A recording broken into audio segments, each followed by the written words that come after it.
This video, I'm going to show you how to graph the data from our ball on table lab. Right now I just have my blank graph from my ball on table lab, but I'm just seeing what my independent variable and dependent variables are. You should already have this measured. So I'm going to go 5, 10, 15, 20, 25, 30 for my independent variable. Okay, so to start again, we're going to hit the plus symbol in the top left, tap table, and enter those values: 5, 10, 15, 20, 25, and 30. And then our y value will be our position that we measured. So it should be 0.5 or wherever you measured from, and it should stay the same the entire time because the ball is not moving. So if you move your graph over and resize it, we should be able to see the whole graph.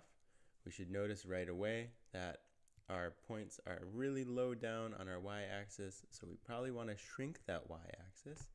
If you're on an iPad, you can do that by pinching the y-axis when I'm dragging my pointer along here. If you pinch that, you can zoom in on it or zoom out on it, both.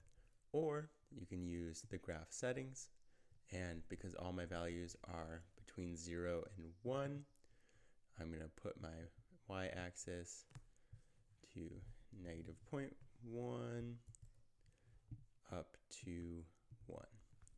And that way I did -0.1 instead of 0 so that I could still see my x-axis. There we go.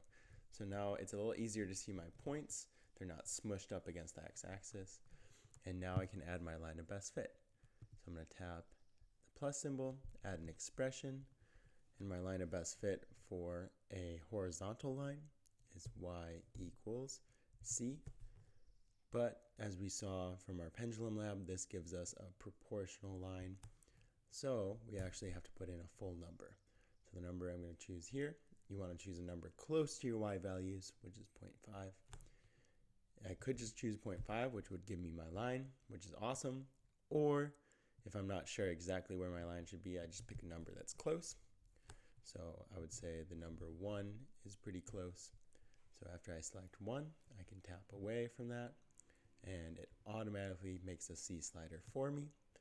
I can drag that C slider up and down until it gets to the point that I want it to be at, which is 0.5. So 0.4 is too low, 0.6 is too high, 0.5 is just right.